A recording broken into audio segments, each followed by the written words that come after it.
Yeah.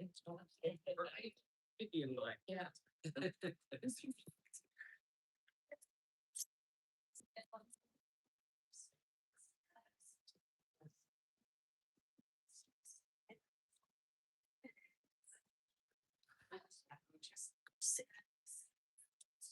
Yeah.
Anything else now?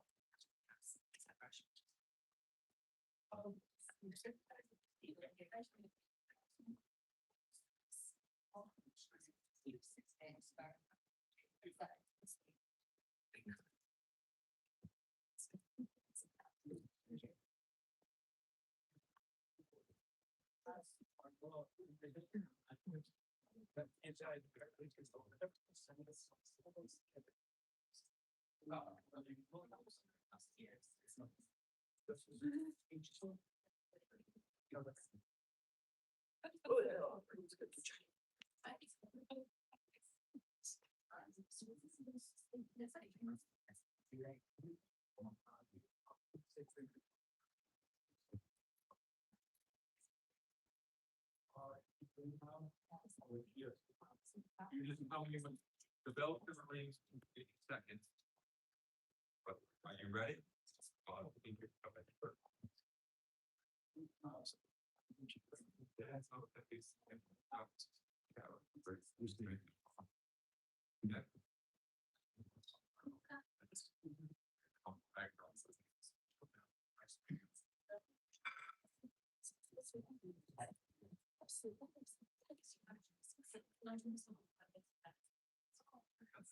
I think maybe there's. You're gonna have the ability to withstand. Make.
Okay.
You're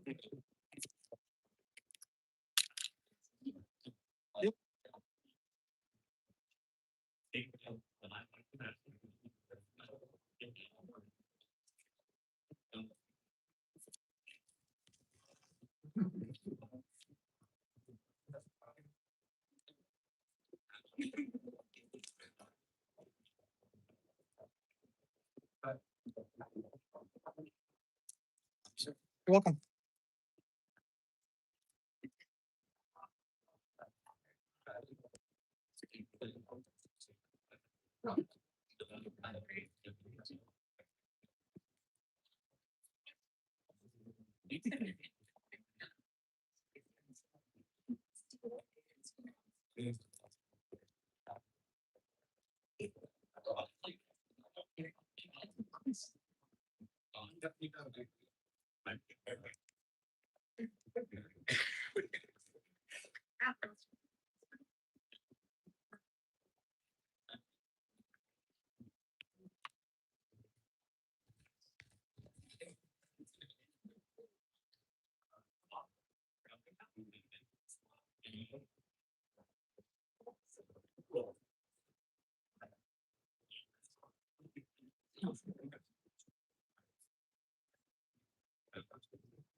Good afternoon. As our time together starts, I will ask everyone who had not already done so to please remove your caps. Thank you. To begin our time this afternoon, it's my distinct privilege to introduce Mr. Jere Curtis from Buffalo. Mr. Curtis will be speaking to us and of his wife's Renee's very personal experience and of their all-American son, Tyler Josiah Curtis. TC. Mr. Curtis?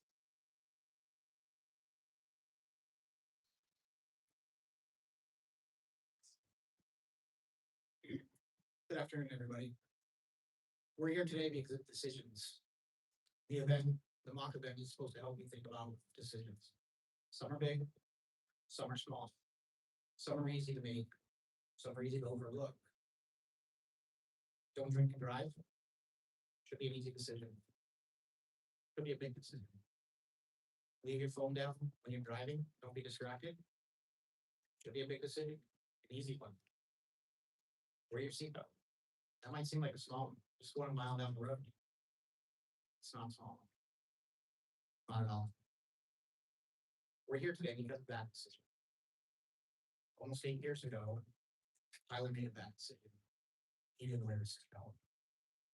And now we're here to talk to you about the impact of that.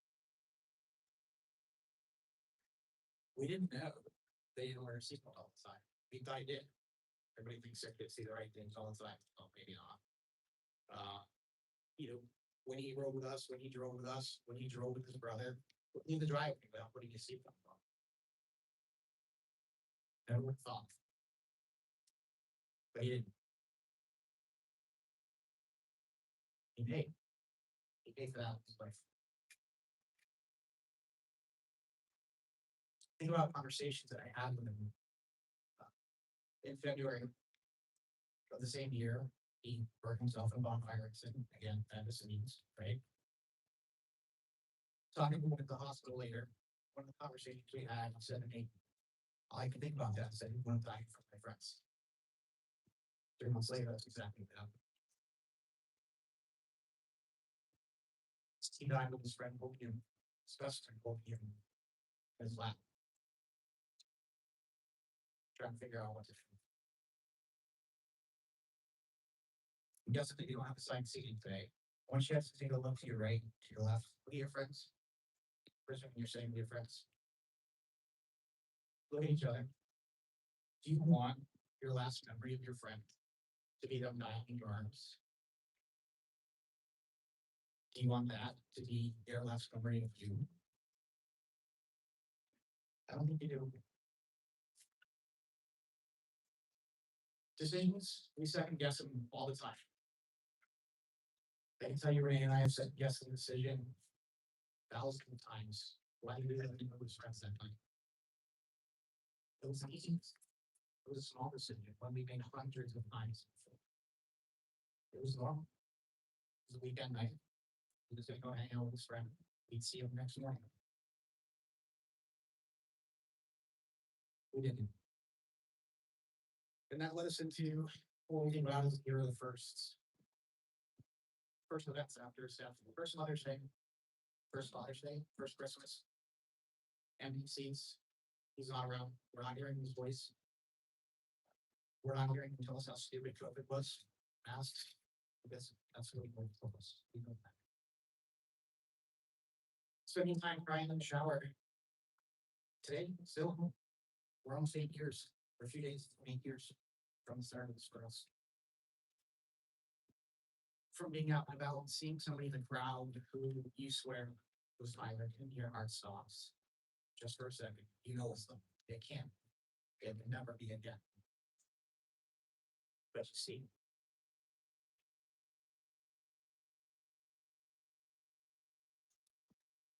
We recently remodeled our kitchen. Seems like a silly story to tell here, right? Didn't realize how hard it was meant to be. Because whenever Tyler came in the house, I don't care if he just came from a 27 course meal. First thing he did was go to the counter. Get in the cupboard, he made himself at least one peanut butter fluff sandwich. So many memories of him standing at those counters doing that. Should have been easy to remodel the kitchen, but it wasn't. It wasn't. Those were the memories that we were looking at when we were tearing stuff out. We think about all the things he'll never accomplish, things that he wanted to do, things that we didn't know he wanted to do, things he didn't know he wanted to do, and he would have. Things he's not gonna see. He didn't see his brother get married. He's never met his nieces. Things, they're all things in life. We really wanted him to accomplish. He had such potential. You know, we're biased to their kid. You get that. But everybody sitting here today has potential too. Your families all know that. They all want to see you succeed. They want to see you achieve the dreams that you have today. Develop new dreams and achieve those as well. Unfortunately for us, life doesn't stop. We live with this every day. Every single day. It was hard for a while. People reached out, they checked in on us. Then we got to the phase where nobody wanted to talk to us about it because they were afraid they were going to remind us. Sure, we didn't forget. We will never forget. Really tough for me to go through. We knew that there were awkward conversations or no conversations because we were in the room, and that was hard as well. For some folks, life was back to normal. People move on. Probably people never forget the people who are close. But life goes back to normal. Our life never went back to it. Oh, sure that. It never will. We have a new normal. I know, go to phrase, whatever. We have a new normal starting that day that can never change. No matter what.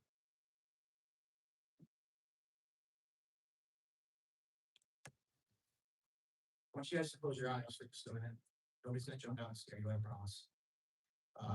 But I want you to think about what we talked about today. Pretty short speech.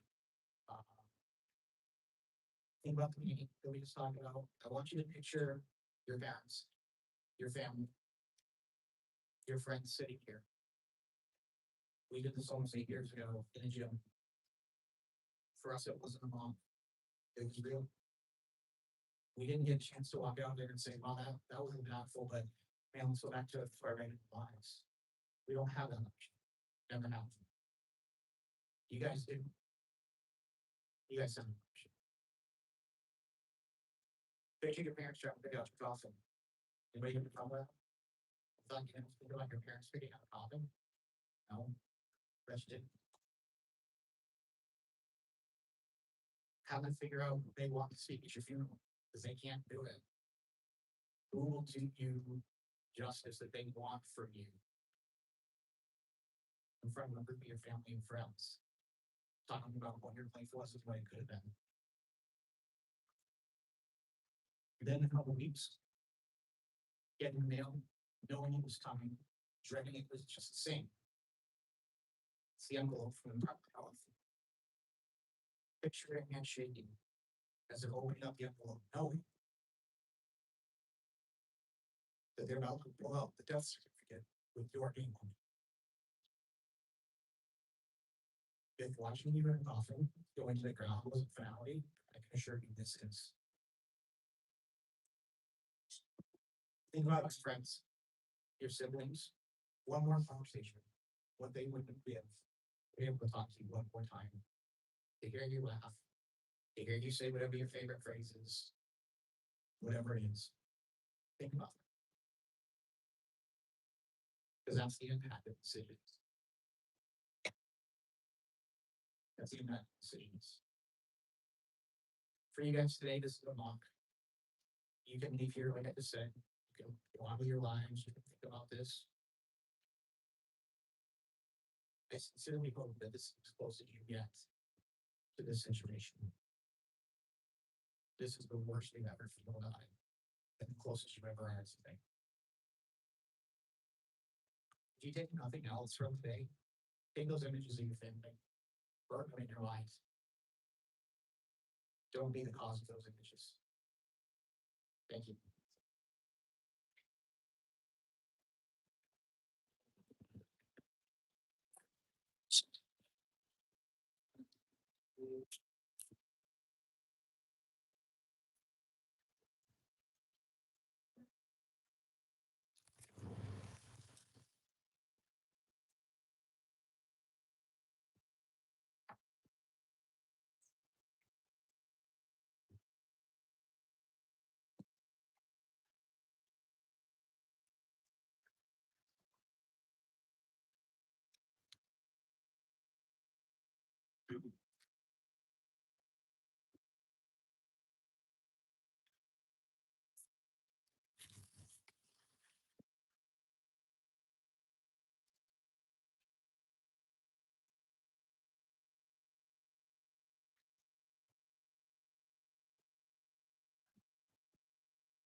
To the living, I am gone. To the sorrowful, I will never return. To the angry, I was cheated. But to the happy, I am at peace. To the faithful, I have never left. I cannot speak, but I can listen. I cannot be seen, but I can be heard. So as you stand in the vast forest, gazing at the beautiful trees, remember me. Remember me in your heart and in your thoughts, the memories of the times we loved, the memories of the times we've shared. For you will always think of me. I will never have gone. Good afternoon once again. My name is Melissa Gould, and it's my privilege to join with you today as the funeral celebrant, as we honor the life of our son, our brother, our classmate, our bandmate, our teammate, and our friend, Trenton James Ailing. Trent. We gather together in this place along with his dad, Brandon, and all of Trent's family and friends to honor his life. Yes, since Wednesday, April 29th, time has stood still and our world has been shattered. We're in shock and denial. Our minds are numb. What could we have done? We're confused, frustrated, and yes, we are even angry. We're grieving for what was and for what could have been. We're in this place with questions, the biggest one being why. But we're in this place because our hearts are full of the love and respect for Trent, because he touched our lives in ways we can never imagine. And although death has made its way into our lives, we must acknowledge Trent's life and we will honor his memory. This afternoon, we'll share our tears, our grief and emotion, and our smiles, while we're surrounded by the caring family and community and friends that circle us. We are sharing our grief. It has been said that grief never ends, but it changes. It is a passage, not a place to stay. Grief is not a sign of weakness, nor a lack of faith. Grief is the price of love. And as it states in your program today, from Huey Lewis in the News, the power of love is a curious thing. Makes one man weep, make another man sing. That's the power of love. The strength and support of others can help sustain us through all of these rough days. Look around. All of these people shared a grief journey. So on behalf of his dad and all of Trent's family, thank you. Thank you for taking time in your own busy world to be here to share in the memories. Trent has touched your lives as well. Today is Trent's Day. It's important to experience our stories of him together in one place, as we hear of his easygoing manner, soft-spokenness, his love of the outdoors, his musical ability, his love of family, his love of life, all of which we've seen in the slideshow. Thank you for being here to acknowledge the difference he's made in our world. We'll begin with a moment of silence as we center our thoughts on our memories of Trent. Then we'll hear Amazing Grace, sung by Beulah Townsend, accompanied by Mr. White.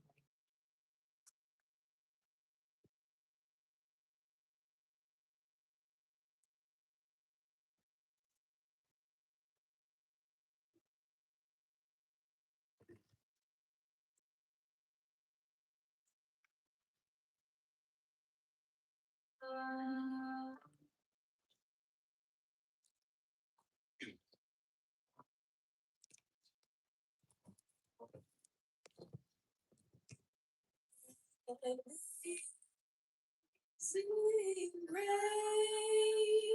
how sweet the sound that saved a wretch like me. I once was lost, but now found, was blind, but now I see.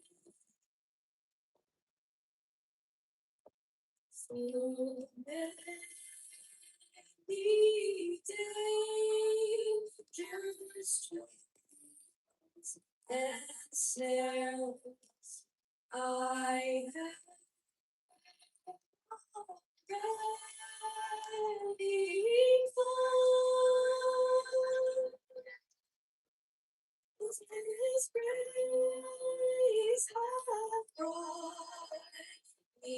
We've thus far, and grace will lead me on.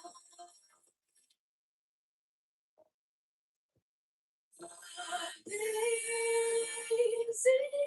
grace, how sweet the sound. Save the wretch like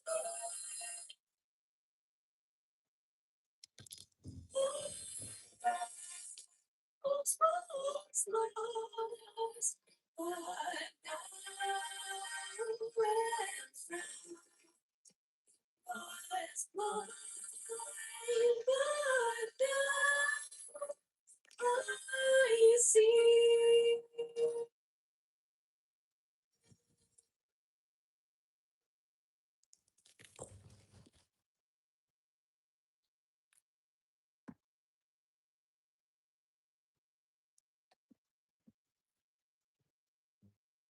Trent. Trent Dealing entered this world in January 2008. His sister Morgan joined him a few years later. In spite of their difference in age, they got along. Sure, they had that sibling thing.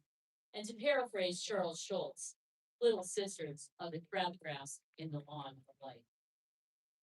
Sometimes Trent just wouldn't let it fly, or maybe it was Morgan, and together they would tussle around a bit. But come ski season, they would be hanging out on the slopes together. He would be skiing, and she would be shredding her snowboard. Warren Miller, famous for his extreme skiing films, once wrote, "The best place in the world to ski is where you're skiing that day." As for Trent, he could be found mostly in Cannon Mountain. If not, he tried the snowiest mountain in the east, JP. He didn't just hit the mountain with his sister. His dad would be with them for a family day. After all, a bad day skiing beats a good day doing anything else. There was also the fishing. Sometimes the fishing was good, but the catching was bad. But it was still fun and relaxing, out with his dad at Lake Charles. Unless the summer campers were around, that is. There's a poem from an unknown author in the book Tight Lines by Regos Publishing that reads like this. I'm a fisherman for life. I will always be a fisherman. It's not something I do. It's who I am. Fishing is not an escape. It's where I belong, where I'm supposed to be. It's not a place, but a lifelong journey. It's a passage that my father showed me, and I will show others. When you understand all of this, you will know me, and we will fish together. At this time, Josie Drake, Neela Townsend, and Grace McClellan share a few of their thoughts, and things be followed by Mr. Wright.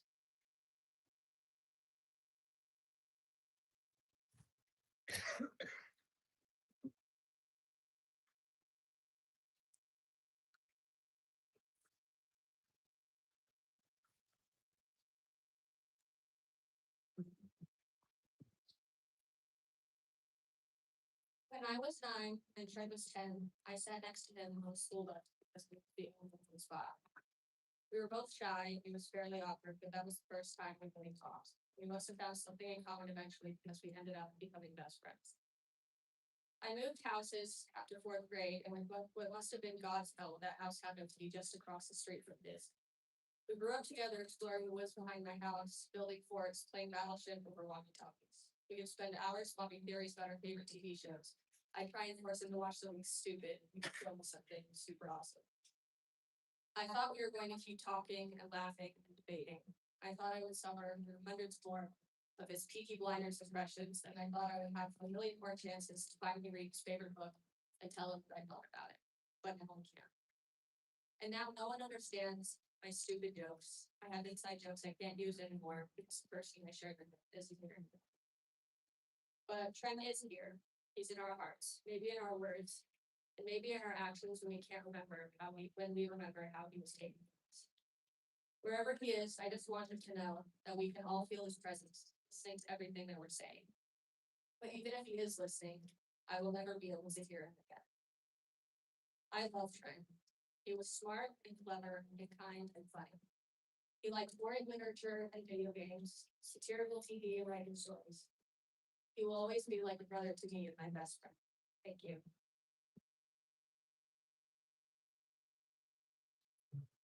Trent has always been there. At lunch table hoarding his fries, and will always be a high five in the classrooms.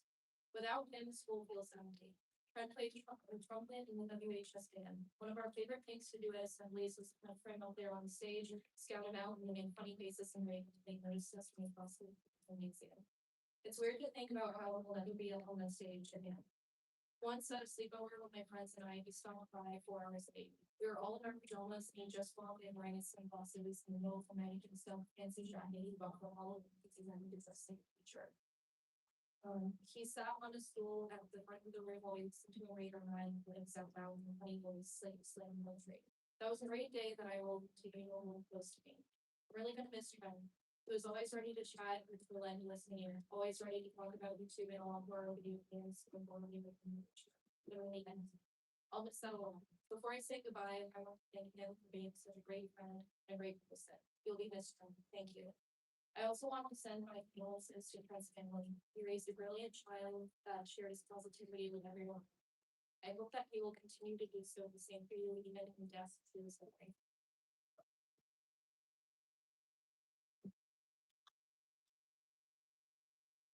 I believe that every person should have the opportunity to love and be loved unconditionally by another. Trent was my person. He gave off a light and warmth that instantly drew me in. You can't fake that feeling. A single action can change and even alter someone's life significantly. Think about the consequences that your actions could bring upon you and others. Anyone could have been in that car, in this casket. The loss of a son, friend, brother, partner, and partner could have been prevented. Today, appreciate the people closest to you. Hug your parents. Thank your friends. Be kind to that person who looks like they need it, because tomorrow is not guaranteed.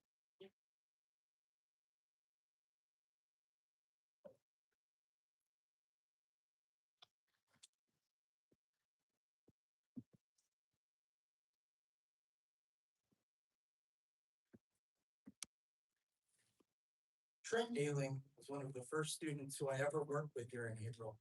He was part of my backyard Maroon 5 crew at HCMS. He continued to work at high school and has been a central member of the Rebuild Band program at WHS. To say we will miss him would be an understatement. We, the band, have lost a member of our family this week.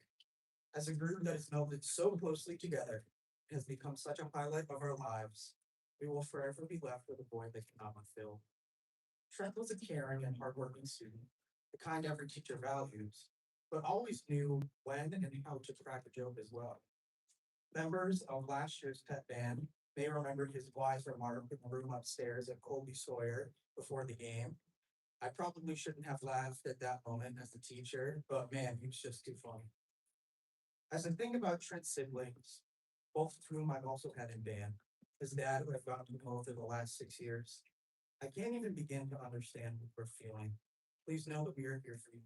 You'll always have the family at WHS and a home in the band room. Trent's memory will always be a blessing for all of us. Hug your loved ones, but don't take any time for granted. As Trent always did, play the first 2 measures of Sweet Caroline over and over again.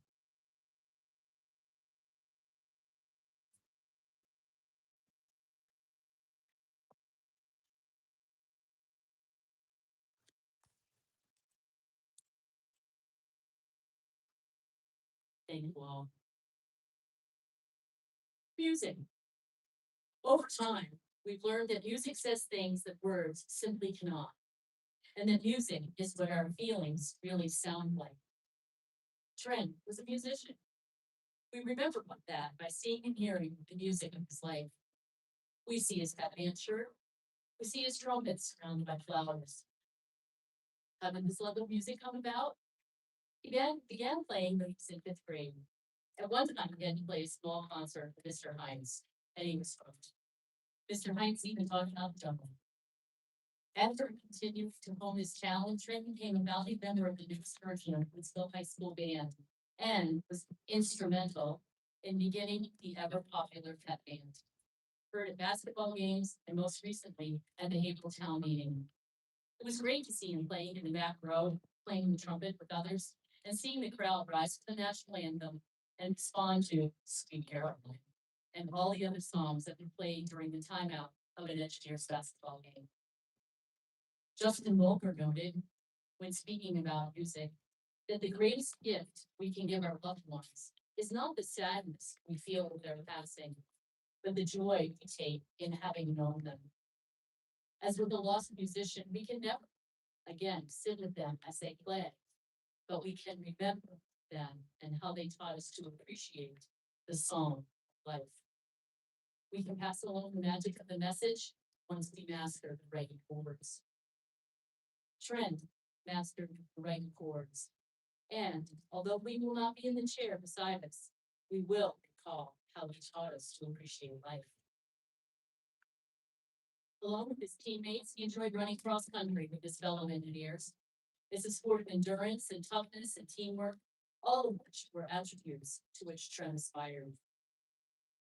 Trent was a well-rounded student at Woodsville High School community member. As well as being in the band and on the cross-country team, he joined the Civil Air Patrol, the Outing Club, and was a member of the class of 2026 Executive Council. To say that he stayed busy would be a bit of an understatement. His dad told the stories of the times he and his son would debate if robots would ever take over society. In their rousing discussions, they came to realize that they agreed that it was possible, but they couldn't quite agree on exactly how that would occur. What else did Trent do to pass his time? He loved to read and he had a stack of books. What did he read? He read the books and stories by one of the premier novelists of our time, Cormac McCarthy.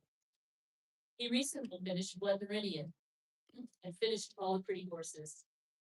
He also loved the novel The Road that follows a father and a son through a harrowing journey. And that book urges us to keep a little fire burning, however small, however hidden. Recently, when someone inquired why he enjoyed these books, he answered, because they're a great commentary on people. It makes sense then that when speaking of his dreams following high school, he had replied, to go to Plymouth and to study psychology. And we should also keep the words of The Road as we keep Trent's fire burning. There's one more important fact you remember when you think of Trent. Once, when asked his favorite color, he told the person that it was red. He said, 9-year-old me woke up one morning and I said, I like this. Intuitive Trent appreciated the color symbolism and meaning. Well, we always think of love associated with red. We know that it also represents intensity, emotion, passion, energy, and confidence. And guess what? All of those adjectives also tell us a lot about Trent Haley. Those adjectives also tell us about the attitudes that we will, and attributes that we will miss. His passion for his music, his energy on the slopes and running cross country, the energy he felt when landing the big one fishing, and the confidence he had in himself as he planned his future studies in college. We've come to the part where we will share some final thoughts. As we prepare, each in our own way, to say our final goodbyes, we can ask, what happens now? We know that we will need one another's company at home and at school and at work to comfort and support each other. Human beings are wired to physically comfort one another. So give those hugs and continue to be there for one another. Each day provides us with challenges as we face our grief. But remember, someone once wrote, challenges are what makes life interesting. How you handle them is what makes life meaningful. And knowing each of you, I know that you will meet those challenges with the caring that you have felt for Trent. The challenges you meet will give his life and even his untimely death a meaning, a strive to do better, to be the person he would like all of us to be intense, to be passionate, to be confident. We're all here because he touched your lives in some way. We will continue to remember and to be grateful for Trent's life. Before we close, hear a poem from an unknown author that addresses the destructive decisions that others chose that brought us to this place today. Those decisions made by others that took Trent from us. We will hope that the words we've heard today, as told by his family and friends, along with the poignant stanzas of the poem, will give us pause and face with our own decisions. Decisions about medications, both prescribed and illicit. Decisions about alcohol. Decisions about THC vapes and marijuana. About decisions that have torn and can tear our own worlds apart in an instant. Those decisions that have taken Jere Curtis and Trent from us. I went to a party, Dad, and I remember what you said. You told me not to drink, Dad, so I had a Sprite instead. I felt proud of myself, the way you said I would, that I didn't drink and drive, though some friends thought I should. I made a healthy choice, and your advice was right. The party finally ended and the kids drove out of sight. I got to my car, sure to get home in one piece. I never knew what was coming, Dad. Something I expected least. Now I'm lying on the pavement. Now I hear a policeman say that kid that caused this wreck was drunk. Dad, his voice is so far away. My own blood's all around me as I try hard not to cry. I can hear the paramedics say, this young man is going to die. I'm sure the guy had no idea, well, he was flying high because he chose to drink and drive. Now I would have to die. So why do people do it, Dad, knowing that it ruins lives? And now the pain is cutting me like 100 stabbing knives. Tell sister not to be afraid, Dad. Tell others to be brave. And when I go to heaven, put Dad's son on the grave. Someone should have taught him that it's wrong to drink and drive. Maybe his parents would have said that I was still alive. My breath is getting shorter, Dad. Getting really scared. These are my final moments, and I'm so there. I wish that you could hold me, Dad, as I lay here and die. I wish that I could say I love you, Dad. So hold me. And goodbye.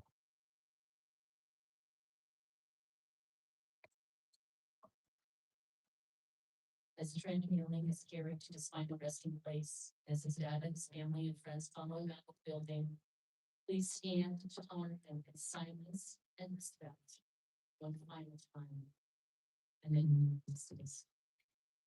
Stand.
Maybe see the toes.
All right, so we are, this is completed the mock funeral portion of the mock crash event. And I wanted to say, obviously, this is really real, that everyone's dealing with. And I appreciate you guys, just look in the audience, I mean, people are dressed appropriately, and this is pretty heavy stuff. So that said, first reminder, I talk about this a lot, I say things like, one of the most stressful parts of my job is my job to keep you all safe.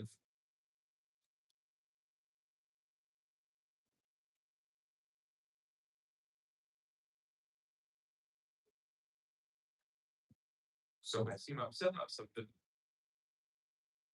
It's times like these we want to think about and remember. So that said, at this time, we're gonna go to our roundhouses and give you the opportunity to be debriefed today in your small group with your roundhouse. Being able to know a little early, I'm talking to kind of the team at 2:30. We're gonna have some time for 4 o'clock for a check-in. Do what you gotta do, but if you're not getting up to 4 o'clock, we will have some extra counselors available, things like that. But so for now, next step, you're going to go to roundhouse. We're gonna do a very intentional and organized dismissal here, so I expect kind of the mood to remain similar. So this time, if